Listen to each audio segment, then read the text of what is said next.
My name is Joy Prouty. I'm a photographer and a filmmaker and a mother to 6 living in Nashville, Tennessee.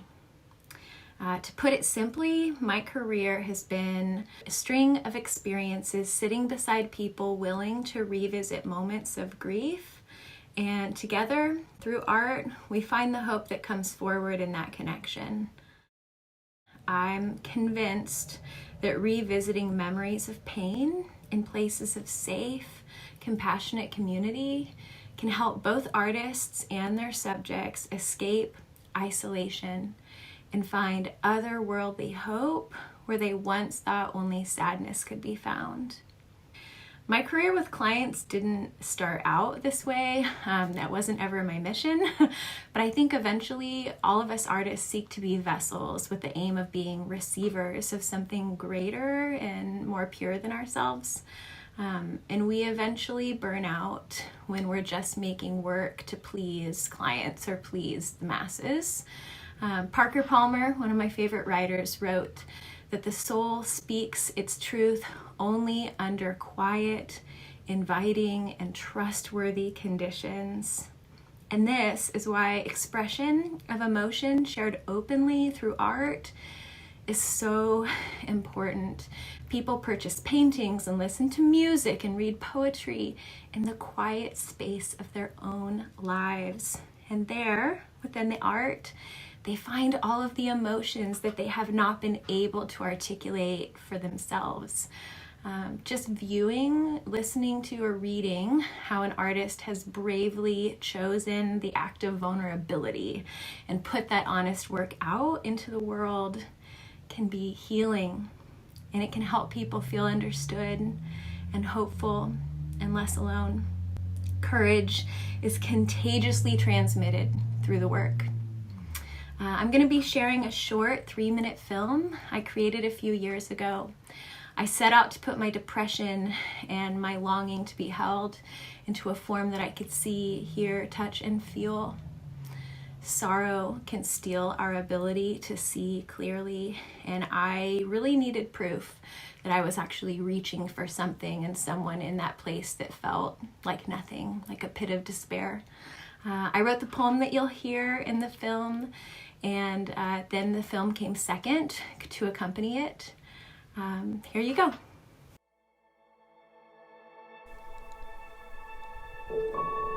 She dreamed of daffodils within a fence built high around rocky soil. Lost in toil, you'll find her there. A wall built to keep them out. All of the burdens keep them out. All of the blessings she's gone without. This end, this utter defeat. Flowers crushed beneath rushing feet. Trembling child, you are not alone. Lovers come to bring you home, to turn your swords into shovels, melt icicles to puddles. Do not struggle, be still now, child. Your heart is the greatest muscle. Breathe in. Breathe out. Breath is miracle in motion.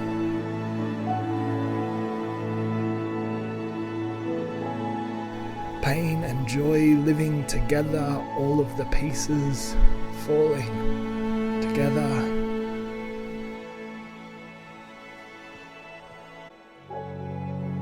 Rich harvest after rest. Love came down as a helping friend. She gently took you by the hand, planted truth into weary bones, allowed the blooms beneath your feet to grow. Now gather them up and give them away. The more you give, the more you gain. Knock down your fence. Love your neighbor. Help a stranger. Hug yourself. Scatter love, child, like daffodils.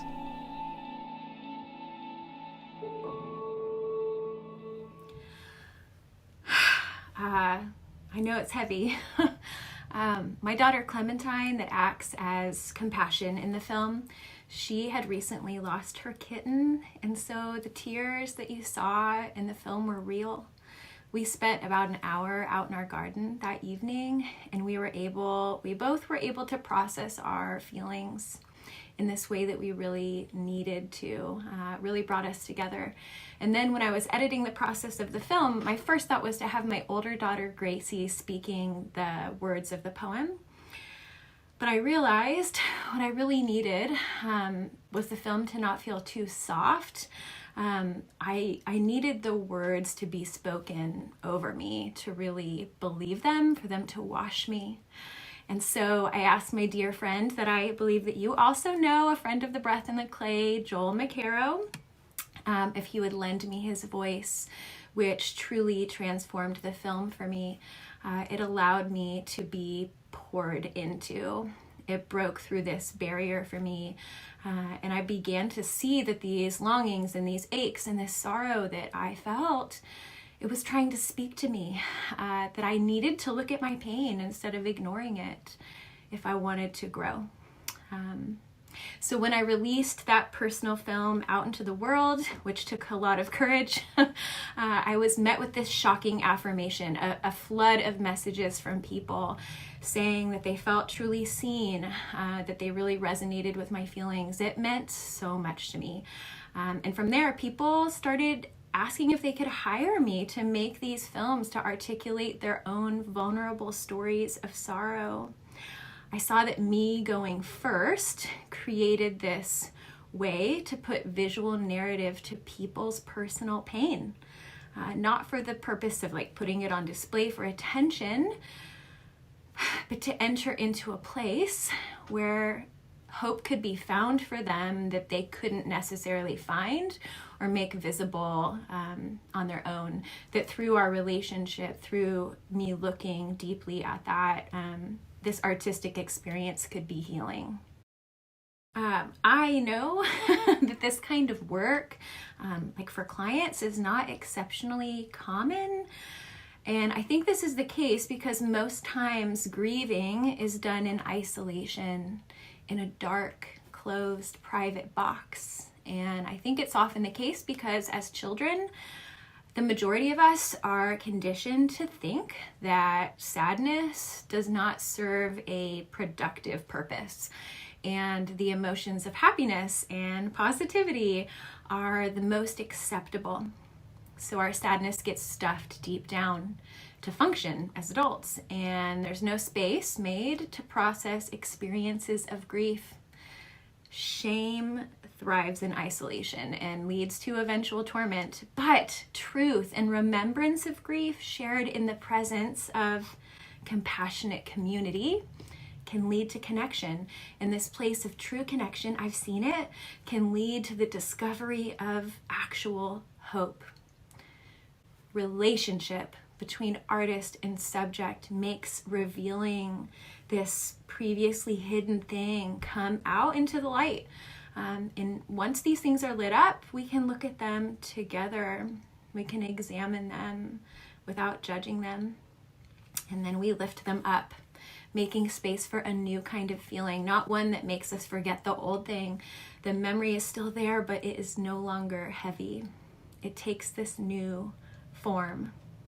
I never officially have named my work as like ministry, but I believe it is because I've seen that the people that could not understand the personhood of Jesus, seen them grow to understand this otherworldly kind of love because of our shared art making experience. And the most pure gospel message is, I believe, that which begins with naming our own weaknesses out loud first, which then lets others know that we are a safe place to share their own. I believe that this is where God does the deepest work, not necessarily in shiny church buildings or golden temples, but in vulnerable experiences of communion, where deep caverns of story are entered into with this hope of retrieving truth together.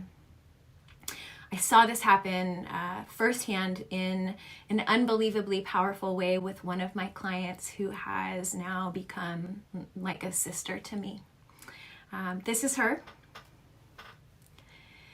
And this photo was taken while we were filming a reenactment of the day this mama's 3-year-old son found his daddy's gun and shot himself to death on the front porch of their home.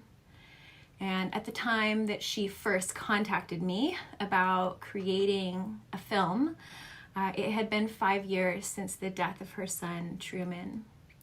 And they had since established a nonprofit organization in his honor. And this reenactment was to be part of an informational film that we would be making for the nonprofit.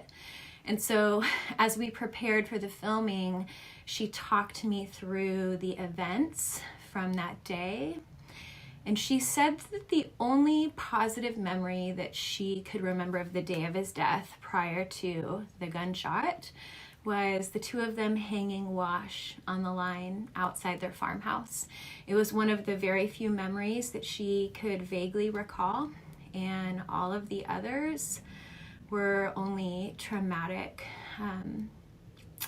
She hated that she couldn't remember his little voice at breakfast, or the way his arms felt around her the afternoon. So we spent 2 days filming the memorialization of her son Truman's last day on Earth, as well as other scenes of what they endured as a family in the years that followed. And they shared with us their deep conviction for sharing their story, with this hope of bringing awareness of how quickly an accident can happen.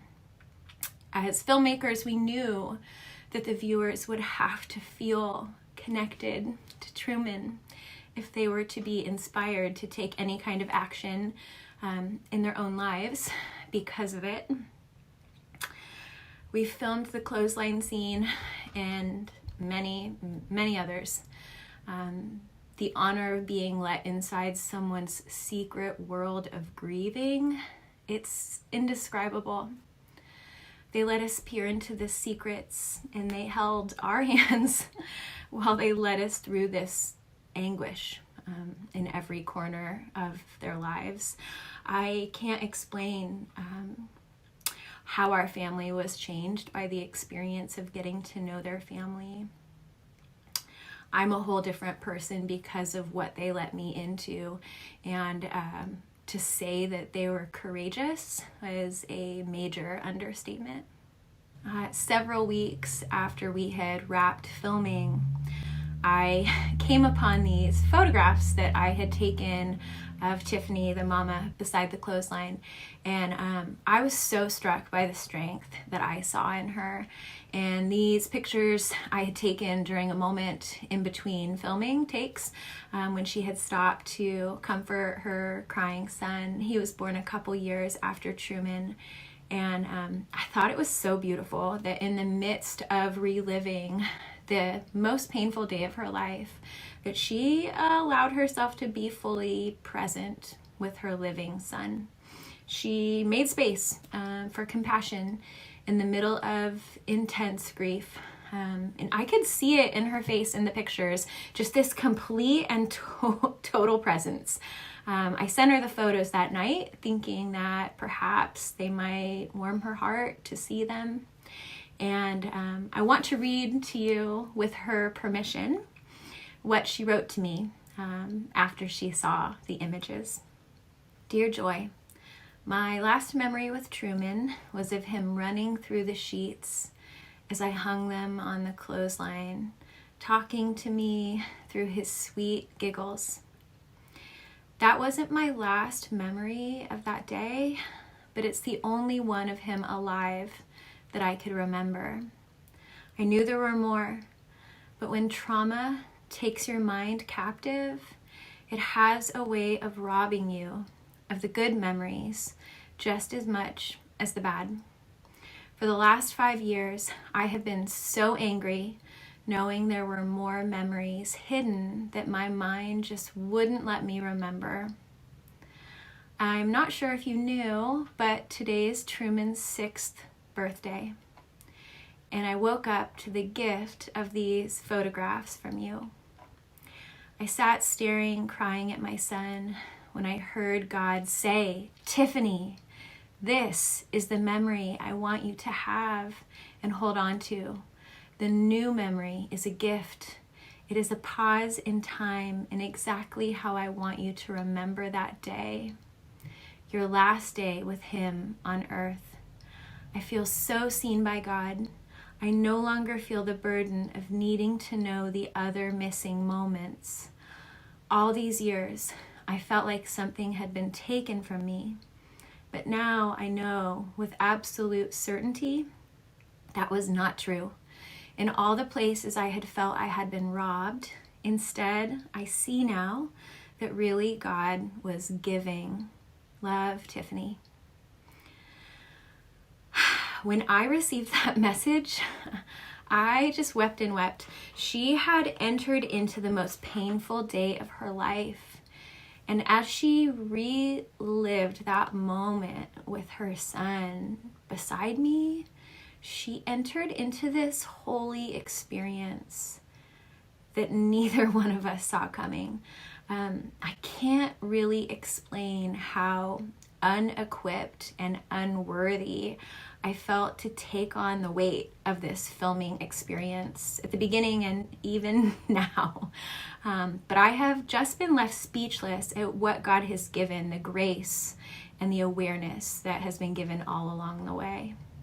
Madeline Leingel wrote, "In a very real sense, not one of us is qualified, but it seems that God continually chooses the most unqualified to do His work, to bear His glory.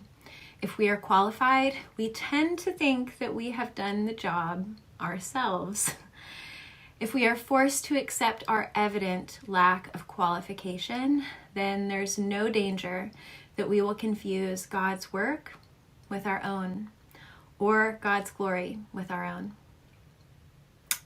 I have had so many experiences similar to the one that I just shared about Tiffany in the years since that filming, and I always feel ill-equipped and terrified, but I also know that each opportunity has been given with a purpose that I may never know, and that it's only my responsibility and my honor to open my hands and be ready to translate whatever message needs to be received and shared.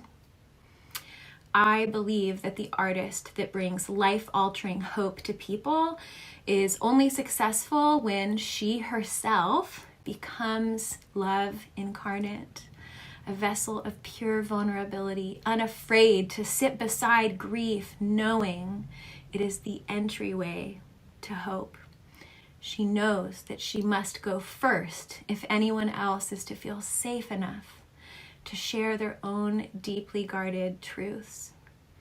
She must openly share her own weaknesses and then stay long enough in relationship to create a safe environment for grief, the grief of others, to be shared with her, all the while keeping her ears, eyes, and hands fully open to serve as a selfless transmitter for the hope that needs to come through. These messages become the art, and the art says what we ourselves as individuals could never say on our own, because it is holy and always abundantly more than we could ask for or imagine when we just show up ready to give. Thank you.